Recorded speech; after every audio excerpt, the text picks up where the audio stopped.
Guerras de Identidade. Capítulo 17. A queda de Babilônia. Atacaram como relâmpagos.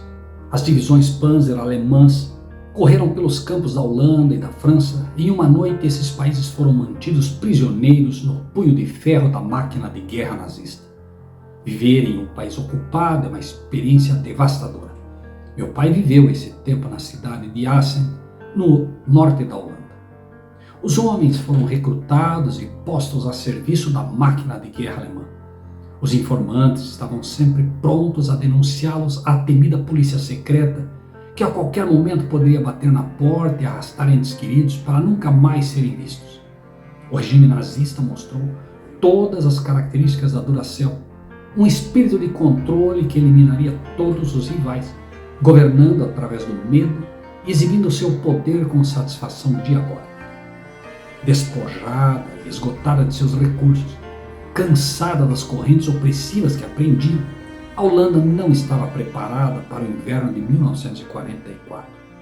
Eles não podiam sair de casa, com medo de que quando voltassem a casa não estivesse mais lá, tendo sido usada como madeira para o fogo. Milhares nas cidades morreram de fome e frio. Quanto tempo duraria esse pesadelo? Finalmente, os alemães recuaram, derrubando pontes, destruindo munições e deixando o máximo de destruição possível. Meu pai se lembra de todos dançando nas ruas e dos soldados aliados distribuindo rações de comida. Era quase difícil acreditar que tudo terminara. Finalmente, a liberdade. O espírito de Caim ainda vive. E o livro do Apocalipse revela que pouco antes de Cristo retornar, esse espírito controlador, inseguro, ciumento e sem valor fará uma demonstração final do poder antes de sua morte. João o descreve como um animal com 7 cabeças e 10 chifres que emerge do mar. Então eu fiquei na areia do mar e vi uma besta subindo do mar com 7 cabeças e 10 chifres, e nos chifres 10 coroas, e nas suas cabeças um nome de blasfêmia. Apocalipse 13. Essa besta recebe grande poder e autoridade sobre todas as nações da terra, e todo mundo adora e se submete ao poder dela. Esse poder bestial se opõe ao nosso relacionamento com Deus que criou os céus e a terra. Ele procura atrair adoração para si mesmo. A razão pela qual esta besta pode facilmente convencer o mundo inteiro a segui-la é porque funciona com baterias Duracell. Fala a língua que todos nós naturalmente falamos.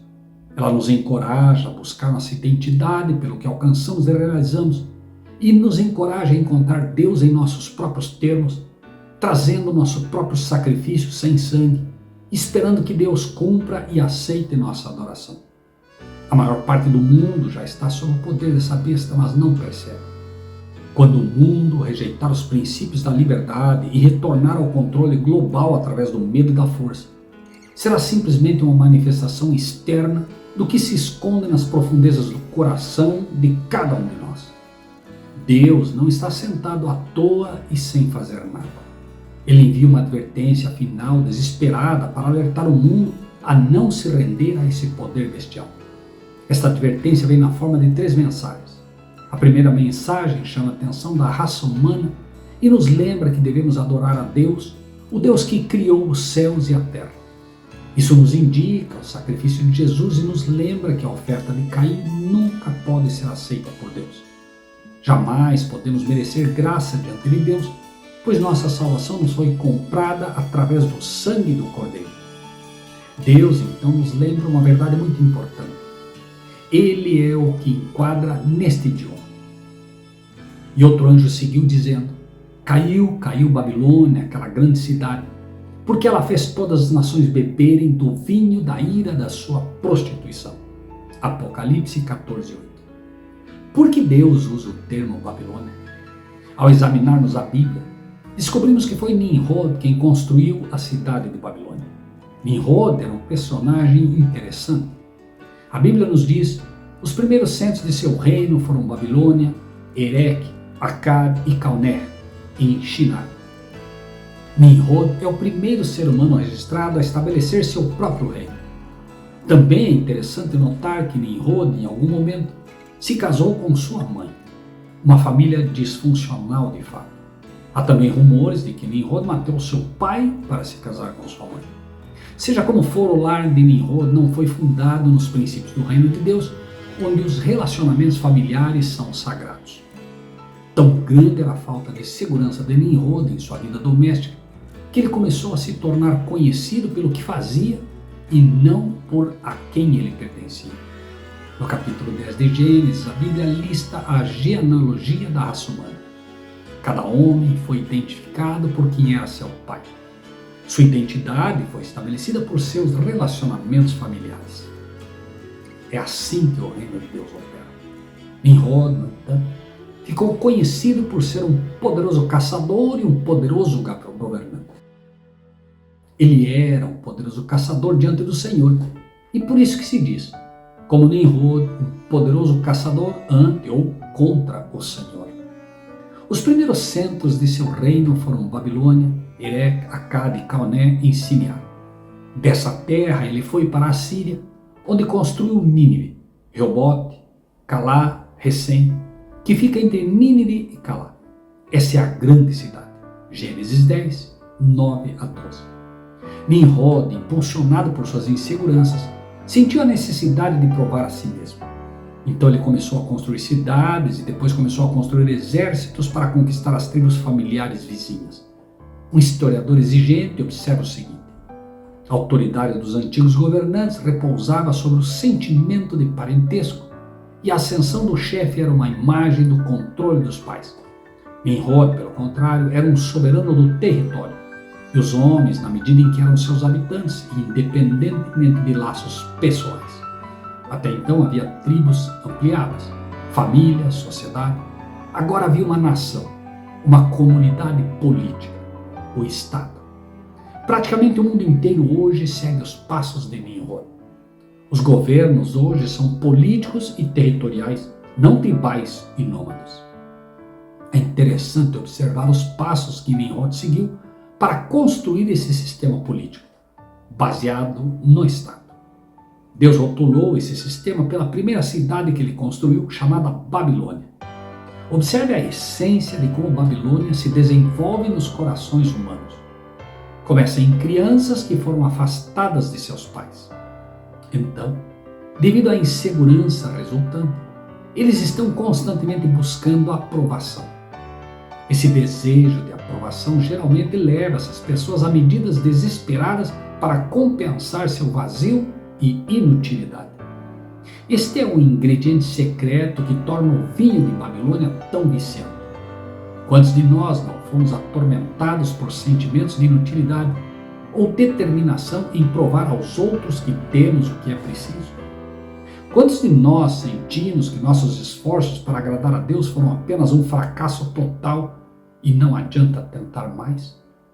Quantos de nós fomos apanhados em uma luta pelo poder no trabalho, escola ou igreja, e ouvimos ou falamos palavras raivosas ou cortantes como um meio de autodefesa ou na tentativa de ampliar nossos próprios pequenos reinos? O mundo inteiro não bebe desse copo?